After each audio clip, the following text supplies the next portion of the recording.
Marco. Hello, hello. Hi, everybody. Welcome.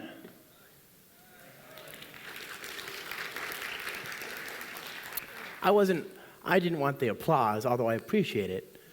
I just wanted the hi. So, hi, welcome. Thanks for coming. Yes. Are you having a great day so far? Yeah. Right on. Good. Well, I appreciate that you have many great choices right now, and you are making a choice to spend some time with me, and that is very, very kind, and I will try to repay your generosity. My name is Josh Long. You can tell because it says so up there. I'm on Twitter, right? It's 2015. How many of you are on Twitter? Twitter? Okay. Wow, it's good, but it makes me a little worried. How many of you are using email? Email. Oh, you got email but no Twitter? What is going on? It's very weird. Well, if you're on Twitter or if you're on email, please take my information down. If you have questions, I want to hear them. I want to be able to help. We are trying to change the world, and we can't do that if people aren't able to get the answers. So please, don't hesitate to reach me, okay? We're going to look at some code today. We're going to look at a lot of code today. My Russian is very poor, I'm sorry, but my code, well, we can all speak code, right? So if you want to follow along, follow the code. It's online there on GitHub. And a little bit about me. I'm Josh Long, as I mentioned. I'm the Spring Developer Advocate at a small company called Pivotal. I'm the author of I'm a contributor to several different open source projects. I'm an engineer. I am author of 5 books on distributed systems and cloud computing, and video training as well. I'm also a Java champion, and I love this honor. It's a big honor for me to have been called a Java champion. It means that I have the privilege to speak to people like you who are going to be building the next big things, right? So hopefully it's on the JVM. The JVM is a great place to be. And I work for a small company called Pivotal. And at Pivotal, we make lots of open source technologies. How many of you have heard of Tomcat? Tomcat, right on, good stuff. What about RabbitMQ? RabbitMQ, lesser, but still. What about Cloud Foundry, an open source platform as a service? Okay, good. What about Redis, distributed data structure server? Okay. And of course, Spring. How many of you have heard of Spring? Okay, well, you never know. So today we're going to talk about how to build applications with Spring Boot. How many of you have heard of Spring Boot? Okay, so this is the right room. On the original schedule, we had a different talk. So then I realized that the audience was a little different than I thought it was. So we're going to do a Spring Boot talk. Is that okay with everybody? Okay, good. We'll have fun. What we are seeing as people are building more and more interesting applications today, as they're building more sophisticated applications, is that, first of all, the kinds of applications people are building today are different than what they were building 10, 15 years ago. And I don't envy your situation, young people going out into the world today, trying to build new applications, and you have the last 20 years of Java history and all these different approaches and all these ideas, a lot of which don't make sense today, right? So what we're trying to do is to provide a way to build modern workloads, modern solutions for modern use cases. And part of that is making it simple as can be. Another part of that is thinking about the use cases that modern developers and modern applications will have, cloud-based applications. So we're going to start with Spring Boot today. There are many different ways to get started with Spring Boot. You can use the Spring Boot CLI, which is a little tool, and if you have GVM or Homebrew, right, brew install, you can install the Spring Boot. Let's see, brew install Spring Boot. Tap there. You can install this on a computer. It's a little command line utility. I've already got it installed, of course. I don't need to. And what it gives you is a little CLI called Spring. So we can actually create a little program. I'm going to say touch hi groovy, and I'll open up my little editor here slowly, or not. Oh, Adam hi.groovy. Okay. There we are. And I'm going to write just a very simple REST controller, okay? So this is a endpoint that will respond to HTTP traffic. So we'll say, greetings, REST controller. And we'll say def, hi, path variable. Like so, path variable. Like that, string name. And we'll return an object like that. Greetings, hello, name, whoop, plus sign, okay? And what will happen is that anytime somebody opens up their browser and goes to localhost /hi/name, this MVC, the Spring MVC endpoint will be invoked. This is the Groovy programming language. I'm not using Java here, but this runs on the JVM, and no, I don't want that. And I can go to the command line and I can run it like this. I can say spring run hi.groovy. And that'll look at my script, and it'll see that I want to run my program, and it'll make the application available for me on port 8080 /hi Conf University, right? So there's my simple REST endpoint. Very, very simple, but it works, right? This is one way to go. And of course, I know what you're thinking. You're probably thinking, well, that's very cool, Josh, but I can't take the Spring command line tool into my production environment, right? I can only run Java apps there, and that's fair, that's fair. So I can also do this. I can say spring jar, hi.jar, hi.groovy, and what that will give me is a little jar that I can then run like this, java -jar, hi.jar, right? And this is very simple to run. My grandpa can run this, right? Because he has applets on his computer, so I can email this to him and he can run it, right? This is very, very convenient. So if you face an organization where they cannot run this, tell them to reconsider their career choices, okay? Now, that's one way to go. How many of you are using Java? Right on. Java is very cool. I'm a big fan. Java 8 is very powerful. So we're going to focus on Java for the balance of our little tour here. And we're going to use start.spring.io, okay? Start.spring.io is my favorite place on the internet after production, right? I love applications in production, and then after that, I love start.spring.io. This is the best place ever.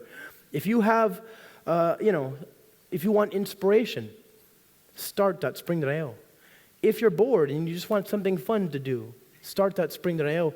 If ever you're having trouble sleeping, keep start.spring.io under your pillows to keep you comfortable, okay? It's a wonderful place. It's where I go to do all my heavy lifting. You don't have to use it, of course, but it is a very good way to get started.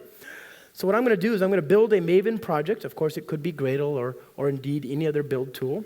I'm going to use Spring Boot 1.30 M5, and I'm going to add I'm going to add some dependencies, and I'm going to specify some basic things about my application. I'm going to specify the group ID, the artifact, the name of the application, the package, of course, and all these kinds of things.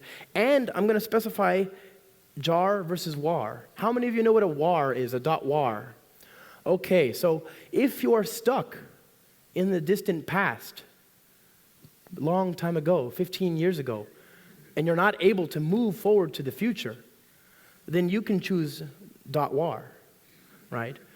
But if you're here today with me, then you should choose jar, because it's 2015. This is part of my personal philosophy of make jar, not war. Now, you have options, you have choices. Again, I hope you can appreciate that, but by default, I would leave jar selected, okay? You can choose a version of Java, of course. You're university students, so you have no reason to maintain one of these older apps. Choose Java 1.8. 1.8 is wonderful, okay? And of course, your language du jour, we're going to choose Java, because why not? And then you add, support, add different kinds of things that you want. So I'm going to say I want to build a web application. Great. I'll use JPA for ORM because I make poor life decisions, and I feel like that's a good idea. I'm going to add the actuator. I'll add time leaf. I'll add in Vaadin. I'll add in, what else do I want to add in there? The remote shell, we'll add this in as well. Maybe the HAL browser, and we'll add REST repositories. And there we go. That's just some dependencies. I'm not expecting you to remember everything that we're going to type in the next, what is it now? 35 minutes, something like that. But I want you to appreciate how easy it is to pull all these things together, okay? So here we go. I'm going to hit generate. And we're going to go to our little code here. And I'm going to open up an editor, and you can use whatever editor you want. There are many great choices. It doesn't matter if you're using Emacs or V or NetBeans or Eclipse or IntelliJ. This will work in all of them. So please, I'm using one, but it doesn't matter. This is just a regular Maven project, okay? And how many of you have worked with Maven? Oh, I'm here for you if you need hugs. Maven is a thing, right? It's very popular, so it's good to have skills in that. But it's not exactly the most friendly tool, is it, for the beginner? So I'll walk through this step by step here. We have a parent build, and the parent build is bringing in dependencies that we can use. That's this. And then what you see is that when you go here and you go up to the Spring Boot dependencies, you can see that all of these common projects, all of these common open source libraries like ActiveMQ and Commons DBCP and CrashHub and Derby and FreeMarker and Hibernate and Jackson for JSON marshalling and Jetty and all these different technologies have all been specified in this parent build. So you don't have to worry about pulling your hair out and making the versions line up so that if you have too many libraries, they don't conflict, right? We have people on the Spring team who have no hair, none. This is because we care for you, right? And the benefit is that now we don't even have to worry about the versions for common things. It's Maven, so of course you can add your own dependencies and you can specify your own versions. But for example, I have Spring Boot Starter Actuator. This actuator, of course, corresponds to actuator here, right? This bit. So each one of these dependencies in my editor matches up with one of those things that I added at start.spring.io. I'm going to go ahead and remove most of this for now, and we'll add them back slowly if we have time. I'm going to go ahead and choose one dependency, okay? I'm going to bring in JPA. And now, how many of you have heard of JPA? Okay, so JPA is a way of mapping objects to tables in a database, right? Have you had the chance to play with a SQL database?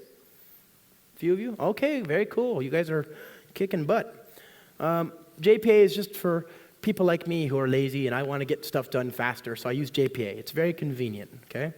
What it's going to let me do is write a Java object, and then it'll automatically get mapped to columns in my database tables. So I'll use JPA, and I have a couple of classes here. I have my demo application, first of all, and I have a demo application unit test, right? The unit test is not optional. You have to unit test. You all write your tests, right? Some of you aren't saying, yeah. What's that about? Well, you should always write tests, right? So that was not even a question. There's no checkbox. There's no feature you have to add for testing. It is assumed. Okay. So I'm going to create it's a public static void main class. Very, very simple, right? It's one class with one annotation, and it says spring application.run.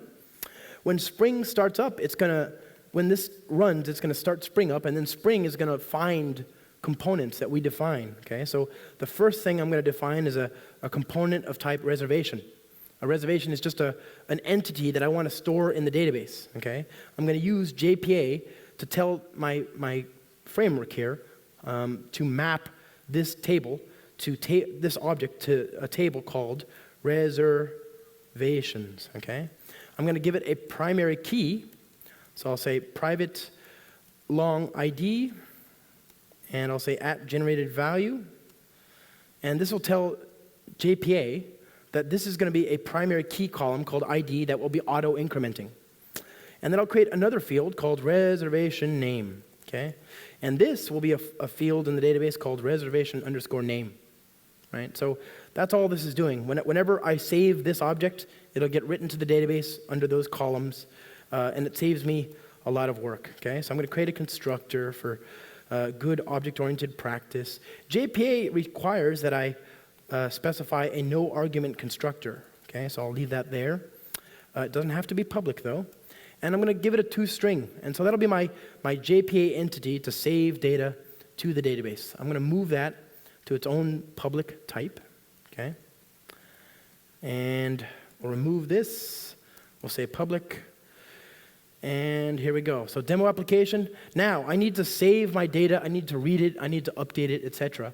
And I could write lots of low-level SQL code, but this is actually very convenient if I use a Spring data repository. So I'll say reservation repository extends JPA repository for entities that are of type reservation that have a primary key of type long, right? So remember, my primary key is long, and the object is called reservation. So that's what I'm specifying here. This interface has other methods like find all, save, delete, flush, etc. Okay? And these are just very convenient methods. I do not have to write these methods, nor do you. This is just provided for us automatically. But I can define custom finder methods that'll make writing complex queries very easy. So here's a finder method. Here's a finder method that will automatically look for, I'm going to make this a little smaller, my friends. See, I made it too big. Just bigger. Okay? There we are. Is that okay? You can read that still? Yeah. Okay. This will create a method that by convention will look in the database like this. It'll say select all from reservations where reservation underscore name equals RN. Okay? Very, very convenient way to handle data access logic. I can override this, of course. I can provide my own custom query like this. But, for now, I'll just let the computer do the work because we are busy. Okay, so now that's one thing. I have a repository. I don't have to implement it. Spring will do that for me. Now I'm going to create an object that will use the repository. So I'm going to say class, repository, command line runner implements command line runner, and I'm going to tell Spring that I want a instance variable of type reservation repository. So I'll pass that in through the constructor, and I'll use @autowired to tell Spring to give that object to me when I need it. The interface here is a very simple callback interface. So it's going to be run when Spring starts up. It'll call void run, and it'll pass in string args, right? So this is the same thing, args. How many of you have seen this before, this syntax? That's a variadic array. Okay, good. So that's a feature in Java 5. And, well, no, it's, I know a lot of people today who've been programming for 20 years who don't know about that stuff, so you got to be careful. Okay, so I'm going to create some dumb data, okay? Just some sample data that we can put in the database for demonstrations. I'll say Kathy, I'll say Josh, I'll say Ivan, I'll say Natasha, I'll say Victor, I'll say Oleg, I'll say... Anybody else? Who's got a name? What? G?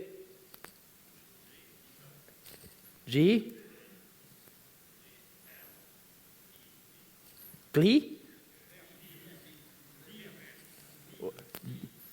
B. That? No.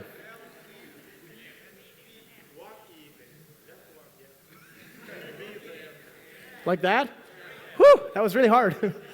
Okay. Thanks for your help, though. That was awesome. Okay, so for each name, and have you seen this? This is the Java 8 for each syntax. For each name in the collection, I'm going to say n this.reservation.repository.save new reservation, passing in the name. Okay, that should save 1, 2, 3, 4, 5, 6, 7 records in the database. Now I want to get all those records back, and I'll say this.reservationrepository.findAll. That'll give me a collection of reservations, and then I can pass through each one. I can say R, and I can say system.out.println.r.toString. Now, what's wrong with this? Am I doing anything wrong here? Am I wasting any time writing extra code for no reason? Well, I don't need to, you're right, I could call toString, that's a good point, but if I pass in an object, it'll get called, toString will be called automatically. What I'm doing is I'm using a method, I'm using a lambda instead of a method reference, right? So this is very, very succinct, very clean to say that. What I'm saying is Java, for every reservation, call the println method. This is a nice feature in Java 8, right? This is a new feature in Java 8 that we didn't have before. You see, up until recently, only other modern languages had lambdas. Languages like Lisp and COBOL and Smalltalk and JavaScript and PHP and Python and Perl and C and C++ and Haskell and OCaml and Forth and JavaScript and Ruby and Perl and Objective-C. Only the modern languages, only the modern ones from the last 50 years had this feature. So it's very nice that Java also now has this feature, okay? So this .reservation repository, I'm going to say find by, there we go. Okay. And we'll say, whoop. Same thing. And what this is going to do is it's going to write to a database that my framework is going to automatically configure for me. It's going to use an embedded database called, hi. I wonder if he knows.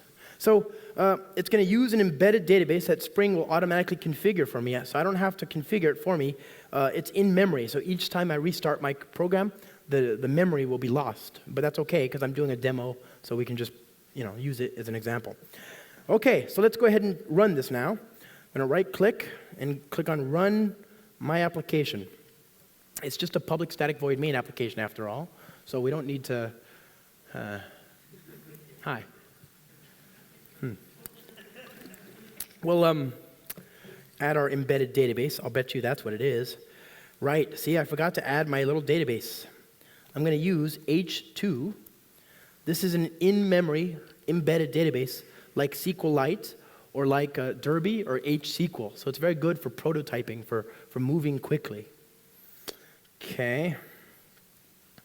Well, actually, back to this now. So that worked, of course, right? There's our data, printed on the command line there. And we see that I got the first 7 records, all of the records, and then I did a by name. I searched by name specifically, so I find that one record came back afterwards, right? So that worked. We've already got code that is talking to the database. It's able to write and read very quickly. We don't have to do a lot of SQL code. Very convenient. But you already knew this was going to work. Of course this is going to work. This is a demo. There was no question about that, right? Instead, I really wanted to focus on this. Okay, now this is the ASCII artwork for Spring Boot. It's very, very beautiful. Now, there are really smart people on the Spring team, the team that builds this open source code. Very smart people, people that are doctors, people that worked in previous careers. They worked with physics, nuclear physics. They concerned themselves with the stars and the heavens, my friends. Very, very smart people. And one day, they decided that if they wanted to help the world, they should work on Spring instead. And so they did. And it makes me very happy to think one day they got a GitHub issue or a Jira issue saying, we need good ASCII artwork. Look at that. So nice. Now, I love IntelliJ. I'm a big fan, but I wanted to take issue with one of the features that they've added that I think makes no sense. What the heck? Why is that there? Why is that there?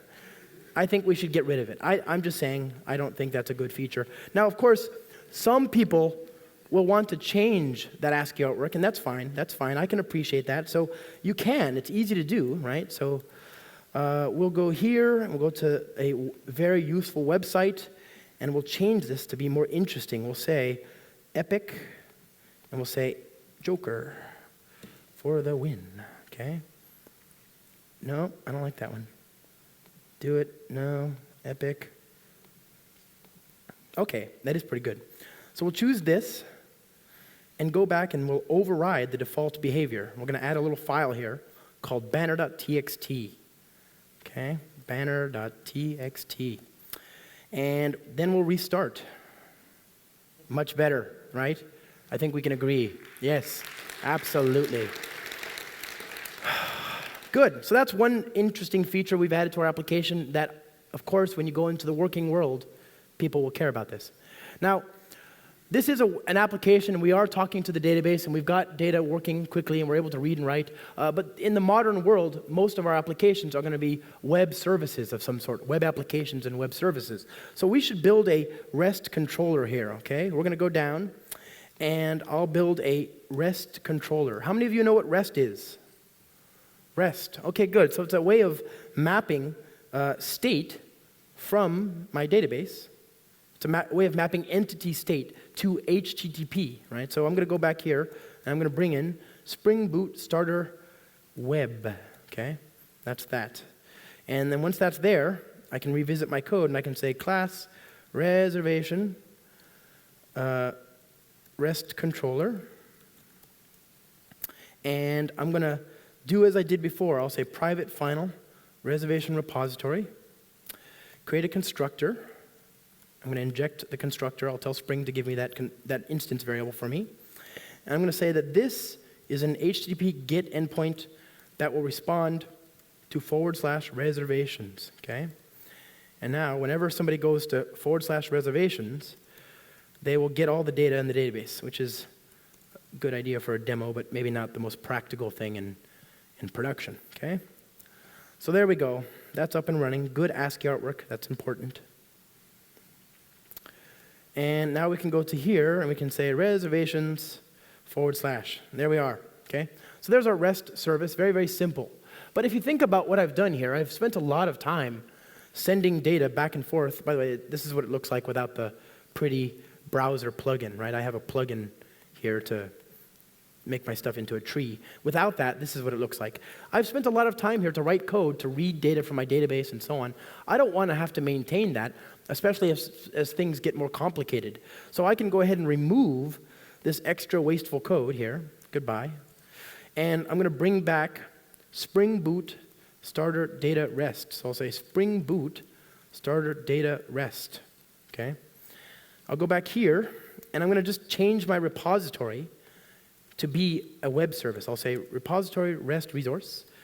Okay? And I'll say REST resource path by name. And I'll say @param rn. So what that's going to do is, whenever somebody visits localhost and wants to search for these entities, it'll be available under a search endpoint, a search service in the browser, for example. So here's my old data. This is what we had before. Now if I change it, I get much better information, right? So it's the same as before. There's all the records, right? All the information is still there. But now I have this extra thing, these links. These links are what are called hypermedia. They're a design pattern called HOTOS. Hypermedia as the engine of application state. It's a way of telling the client where to go next. It's a menu of options, right? So I can see here, for example, that if I want to look at the details for my friend Gleb, I will go here to the self link, right? So I'll say reservations, like so, enter, and there's the specific details for that one record, okay? And I can send a post or delete or a get, etc., and that all works as well, automatically. I can even go back to just /, and I have a menu here. It says, oh, look, reservations. You have a couple of options. You can use the reservations endpoint, right? And there's options there once you get there, and you can see what those options are. I can even go to the search endpoint here, right? So it says, oh, look, you want to do a search by name? Great, here's how you do it. So rn equals Gleb. There's our friend, right? The one record for that one query. And of course, I get all the other good stuff too. I can do paging. I can say page equals 1 and size equals 1, and I get one record back, or I can say page equals 3 and size equals 1, etc., right? So I get all these results back automatically paged and everything. This is very useful for building an application that wants to talk to a database, and you don't want to spend too much time writing a REST layer. Now, of course, this is a web application, so we should probably have some sort of HTML thing somewhere, right? There's no reason not to. So we're going to use something called TimeLeaf, okay? TimeLeaf. Now, TimeLeaf is a view templating technology. It's a way of rendering templates, okay? How many of you have heard of JSP? JSP, this, anybody? Oh, my friends.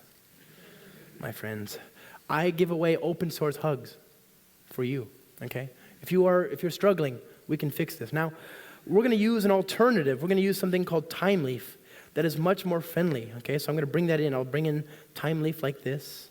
Here we go. And I'm going to cheat a little bit. I'm going to go to GitHub, like you should as well, right? Remember that URL I gave you? And I'll choose reservations.html, raw, here we are. And I'm going to create a new HTML page called reservations.html. And what I want to do is I want to make it so that whenever somebody calls a Spring MVC controller, I'll say at controller, class, reservation MVC controller, I'm going to inject my repository like this, just as before, create a constructor, right? And this is a demo, my friends. This is just a demo. I'm demonstrating an example, but I don't want you to do this exactly. You should be a little bit more sophisticated. So to make sure that it's a demo and that we understand that it's a demo, I'm going to use a URL that we would never, ever actually use in a real system ever, okay? Ever. So I'll say reservations.php. Now, you have options. You have options in how you name your things, but that's just not a good one, okay? So what's going to happen? I'm going to go to model.add attribute. I'm going to add a key called reservations and a value which contains the data from our database, just like before.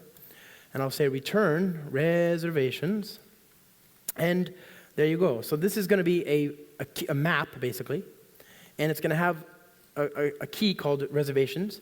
And that key will be used by this template, my little HTML template. See, it says for each reservation R in the reservations model attribute, the key value there, print this HTML. And this is natural templating, right? I can actually open this up in my browser and it looks correct.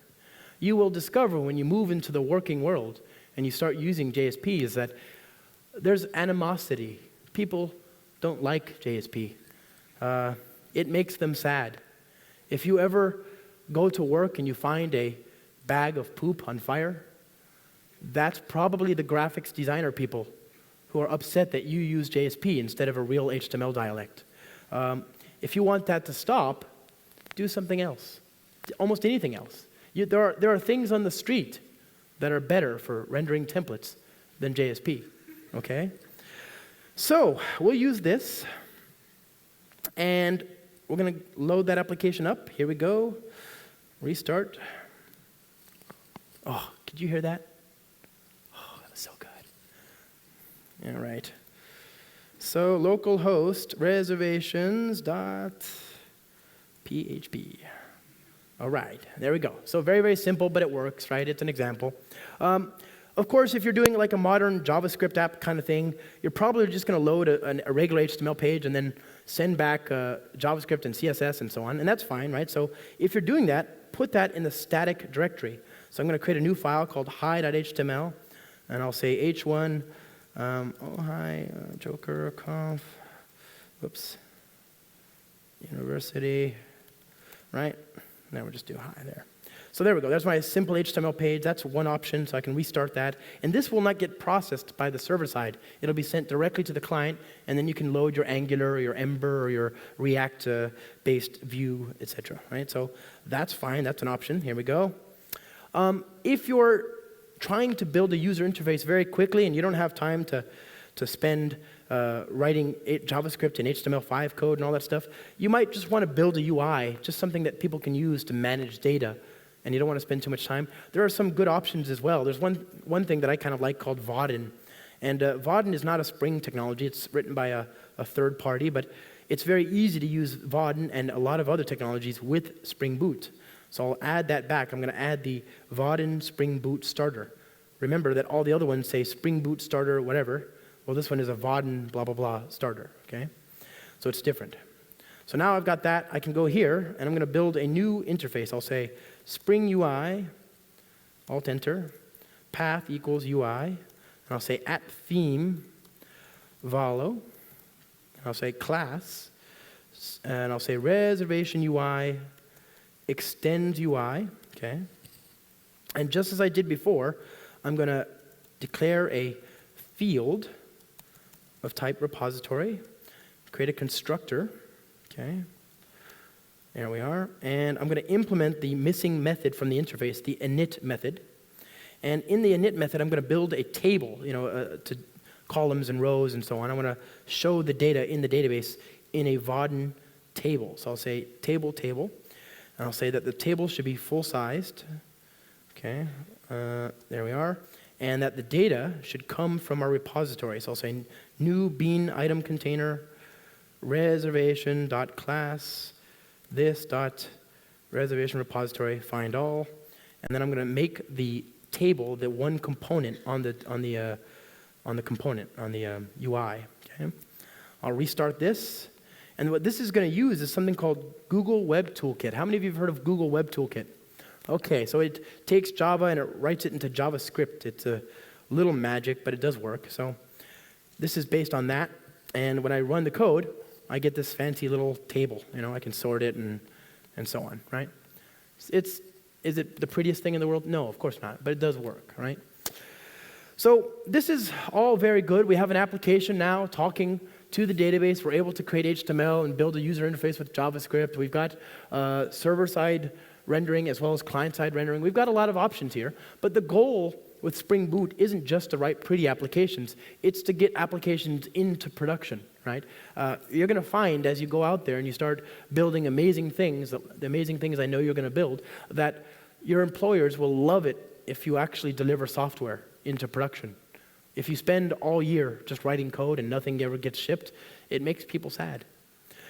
So, oh yeah, right on, good stuff. So what we want to do is we want to change our application a little bit to care about the things that people in production will care about so that they can see what the application is doing, what its health is, and so on, okay? These are things that are not very exciting, but you have to take care of them because when your application is in production, there are things that the operations people will care about, okay? So I'm going to go back to here. Go back to my, go away. Hello. Okay, go back to my build. And we're going to bring back Vaadin and the remote shell and the HAL browser. So there's those things. And I'm sorry, we're going to bring back the actuator. There we are. And we've already got the web support and Spring Data REST, so those are gone. And there we go. And we can use that. And we'll restart the application now, having changed a few things already.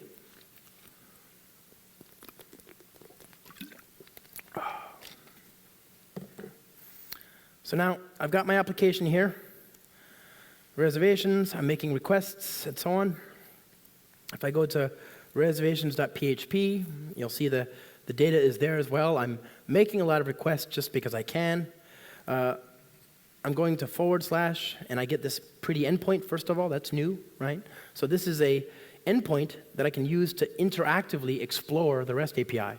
It's a browser client for REST services, right? So you can see here it says links, and here's a link to the reservations, and I can get that reservations. And it says, oh, well, you've got certain parameters, the page, the size, the sort. Would you like to use any of those? And I'm going to say absolutely, page 1, right? So this makes it easy.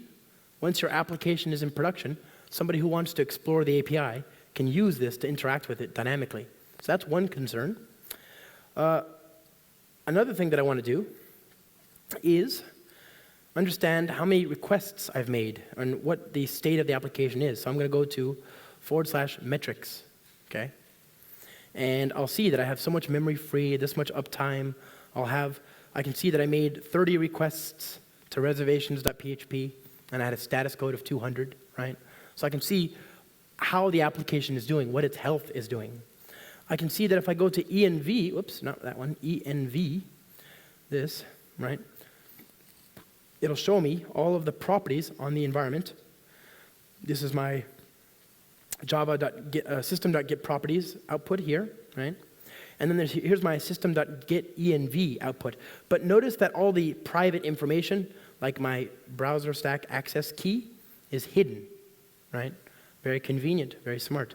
Also my keys, my secrets, right? The Anything else? Passwords. Yeah, passwords there. All that stuff is hidden, so you don't have to worry about your special information being mapped.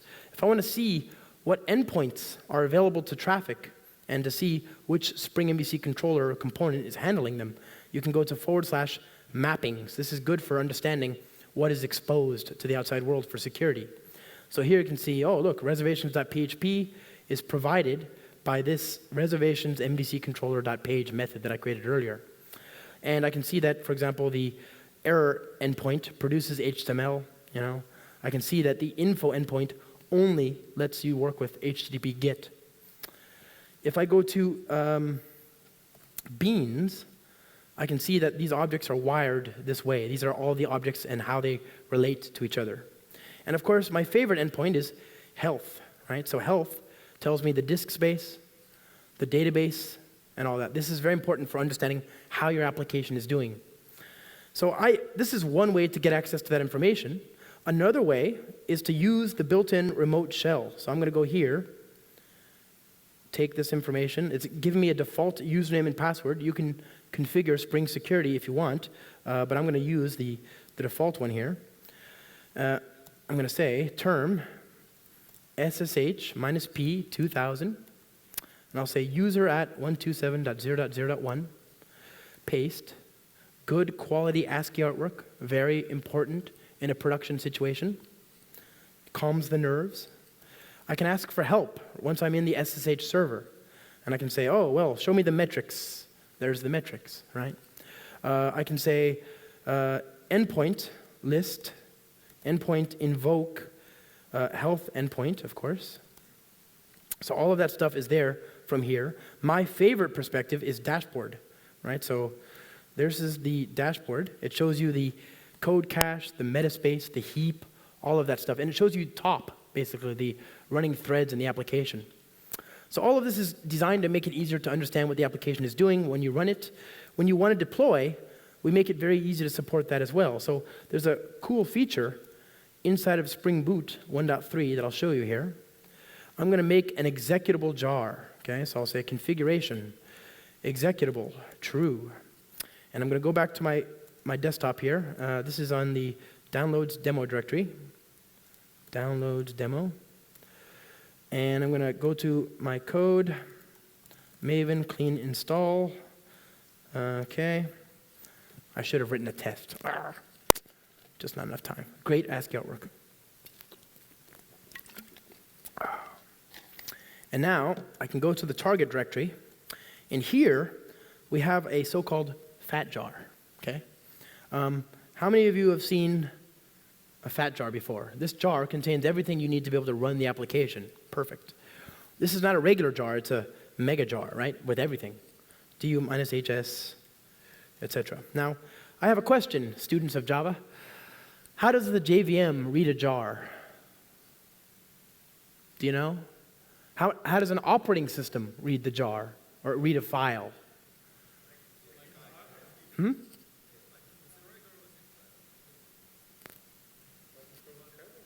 Right, well, you would think, right? The operating system reads from the header, right? So exactly. But the Java JVM reads from the bottom and then goes up, which gives us a chance to do some magic, right? So check this out. I can run Java -jar, of course, right? That's fine. But why? This is better. So notice I didn't have to, oops, there we go. Hello. Notice that I didn't have to run the JVM there. It's an executable jar. Now, the way this is working is that there's some magic going on here. You can see shell script, shell script, shell script, shell script, shell script, shell script, bytecode, right? The script is reading itself and then running the Java jar from itself. Makes it very easy to deploy these applications. So, my friends, I think we're kind of out of time. I'm happy to take questions if you have some. We've covered a lot. Do I expect you to remember everything we covered? No. But what do you think so far? It's okay? Yes. What? I did forget the test. Well, next time. I can write the test. I'll write the test happily out off stage.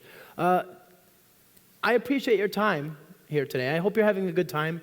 This is a great show, of course, so it was my privilege to be here before you. Thank you very much for coming, and if you have questions, I'm happy to take them. Spasiba, my friends. Thank you so much.